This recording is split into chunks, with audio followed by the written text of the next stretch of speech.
All right, let's get right into it. Today, we are diving deep into one of the most fascinating figures from the Dervilo mythos, the Mad Rune King. Now, you gotta forget everything you know about heroes and their journeys to the top. This isn't a story about climbing a golden ladder to heaven.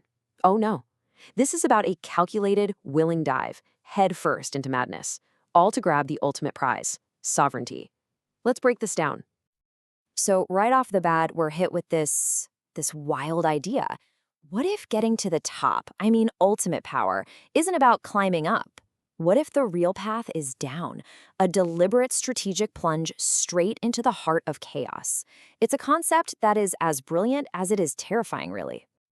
And this whole process, this insane transformation, has a name: apotheosis. But don't let the fancy word fool you. This isn't just about changing, it's about becoming something else entirely. It means ditching the whole heroic ideal, being the good guy, saving the day, and instead embracing this raw, primal will to power. You're basically taking the most destructive forces in the universe and making them a part of you. Okay, section one. So, where do you even start on a path like this? Well, you start by breaking things, but not cities or armies. You start by destroying ideas. You have to systematically shatter what the mythos calls the gilded chains. I mean, listen to this quote. It pulls no punches. His status is built on the greave of traditional virtue. That's intense. It's telling you straight up, to build this new kind of power, everything you and I would consider good or moral has to be completely and utterly buried. And these are the so-called gilded chains we're talking about. Look at this list: honor, order, destiny, all the stuff that makes a hero, well, a hero. In this worldview, they're just cages holding you back. And it goes deeper. Green gold illusions. That's basically social consensus, the rules we all agree on to get along. Even the comfort of a peaceful world. All of it is seen as a weakness that has to be eliminated. But here's the kicker, and this is really important. This isn't just about smashing things for fun. It's a calculated move. By getting rid of all that old meaning, you create this vacuum, this huge empty space. And what fills it? You do. The self. With no rules, no limits, no moral compass, you can just expand infinitely. It's a power move for sure. Okay, so you've torn everything down. Now what? You have to build something new in its place. And that's what Section 2 is all about. How this thing, this Mad King, is actually forged from the ruins of the old self. The name itself tells you everything you need to know. Mad Rune King. Let's break that down. The mad part? That's not a weakness. It's a badge of honor. It means he stared into the cosmic frenzy, the thing that drove his ancestors insane, and just embraced it. But then you have King, and that's the key. He's not just another victim of the madness. He rules it. He commands it. So how does he do it? It's basically a two-step process, and it is not for the faint of heart. First, there's the soul rewrite, which involves literally carving these things called mad runes into your very being. And second, you've got to find a new power source, the Chaos Engine, which means becoming one with something called divine lightning. Now, let's be clear about these mad runes. These are not the runes you see in history books. No. Their job isn't to communicate or cast spells. Think of them more like a computer virus designed to corrupt a hard drive. Except the hard drive is your soul. Their entire function is to deconstruct your logic and bleed out all those pesky human traits. Pity? Gone. Fear? Nope. And the divine lightning? That's the fuel for the fire. This is pure, uncut chaos magic. It's the raw energy of the cosmos before we put any labels or rules on it. And the really wild part is, he doesn't just use it.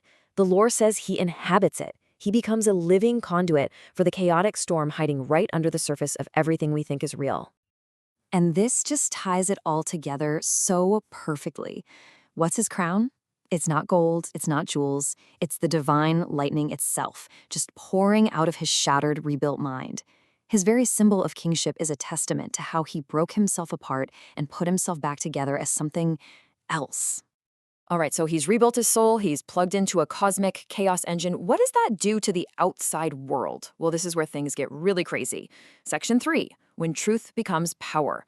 We're talking about the ability to redefine reality itself. This right here is the core of his dominion. Look at this comparison. For you and me, truth is something you find, right? It's out there. It's a fact you discover.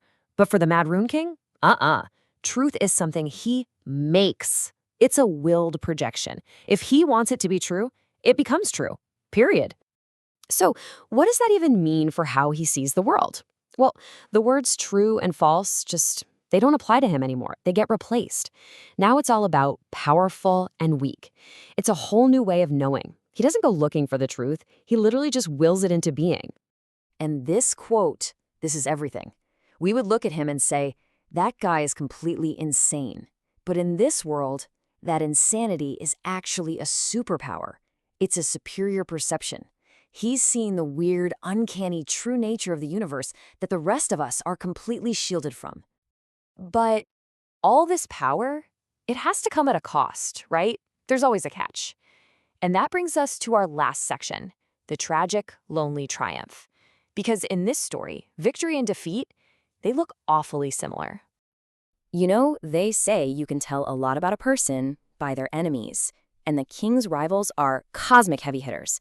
He takes the Sapphire Jester's whole everything's a joke attitude and makes it a weapon. He uses suffering to get stronger, totally unlike the Crimson Jester, who just enjoys it. And he's in direct opposition to the white judges and their, let's call it, their God-sized cage of morality. He's pure dynamic chaos pushing back against all of them. So here it is, the official term for his final state, tragic triumph. It's a triumph, no doubt about it. He has achieved absolute power. But it's fundamentally tragic, because the price he paid was every single connection to the world, to humanity, to anyone. And here's that price in detail. Horrific. Absolute isolation. Just think about that for a second. He's rewritten reality so completely that he's the only one who can even understand it. But here's the crazy paradox. That total loneliness is his greatest strength. It's the final proof that he's totally self-sufficient. He needs nothing and no one. And it's so important to get this. He doesn't just win and then sit on a throne and relax. The Mad Rune King status isn't an endgame. It's a permanent state of being. He is the storm, a constant, churning, violent cycle of creation and destruction forever. And this last quote just says it all, doesn't it? To truly rule the world, one must be willing to tear both the world and the self apart. Wow. True power in this sense isn't about controlling things. It's about having the will to unmake everything, including yourself, over and over again. So that's what we're left with, this final question. I mean, really think about it. If becoming a god, achieving ultimate sovereignty, means being utterly, completely alone for all eternity, is that a throne you'd actually want to sit on? Is that a victory, or is it the ultimate defeat? It's one heck of a thing to chew on.